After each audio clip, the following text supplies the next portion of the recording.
सबको जय मसीह की। प्रभु यीशु मसीह के नाम में हम आप सबों का फिर से स्वागत करते हैं इस YouTube चैनल पर। और आज के मनन के लिए मैं आप लोगों के माध्यम में एक बहुत ही बड़ा एक रहस्य आपके सामने रखना चाहता हूँ।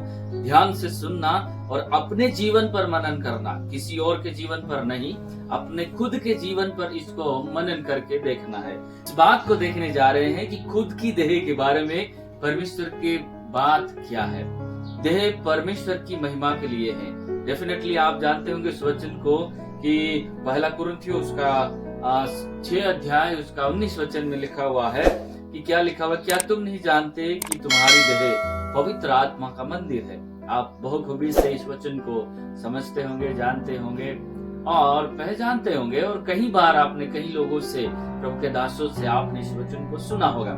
लेकिन पौलुस इस बात को क्यों बता रहा है, क्यों सिखा रहा है, क्यों समझा रहा है, इस बात को जानना बहुत जरूरी है। देह पवित्र आत्मा का मंदिर है, जो कि एक तरह का परमेश्वर का स्वरूप आत्मा जो है वो हमारे अंदर में, यानी देह, हमारा जो देह है ये पवित्र आत्मा का मंदिर है। लेकिन इनके साथ में यदि आप इस बात को देखें, देह क्या चीज है। देह जो है हमारा शरीर है, जितने सारे अंग हैं हमारे, वो सारे उस देह में बने हुए हैं, शरीर में बने हुए हैं। और हर अंग से आपको परमेश्वर की महिमा करना है या परमेश्वर की महिमा के लिए देना है। चलो सही बात है, इस बात को हम ध्यान से देखते हैं। पौलुस क्या कहता है इस विषय पर कि तुम्हारी देह पवित्र आत्मा का मंदिर है। आप यदि विश्वास करें, परमेश्वर को सही तरीके से आपने पहचाना है, तो आपकी देह से बहुत सारे पाप जो हो रहे हैं उसको करने के लिए आप रोक लगाएंगे।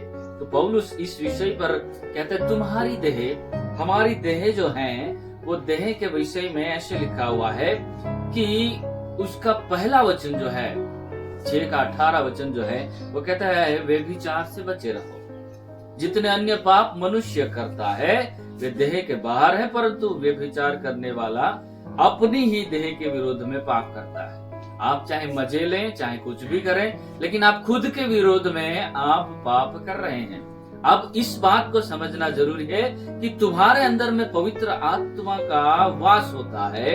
जब पवित्र आत्मा का वास होता है तो तुम्हारा शरीर व्यभिचार के लिए या पाप के लिए आप नहीं दे सकते। सब कुछ जानने के बाद भी आपका शरीर पाप के अधीन में है, तो बहुत ही मुश्किल है कि तुम्हारे अंदर में पवित्र आत्मा का वास होना। क्योंकि परमेश्वर पाप के जगह पर नहीं रहते, परमेश्वर की आत्मा पाप के जगह पर नहीं निवास करती। इसीलिए कुरिन्थियों की पत्री 6:19 पौलुस स्पष्ट रीति से बताता है, क्या तुम नहीं जानते, अभी तक नहीं जान पाया कि तुम्हारी देह पवित्र आत्मा की मंदिर है। यदि आपने नहीं जान पाया तभी तो आप पाप कर रहे हैं, व्यभिचार कर रहे हैं। बहुत सारी बातें हैं पाप के अंदर में आती है। मेरे प्रिय, सोचिए और समझिए कि ये संसार के जीवन के अंदर में परमेश्वर हमें क्या सिखाना चाहता है।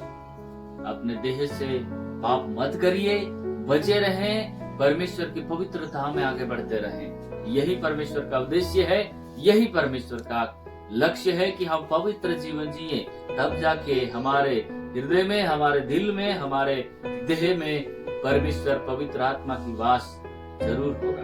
परमेश्वर इस वचन के द्वारा आप सबको आशीष दे। धन्यवाद।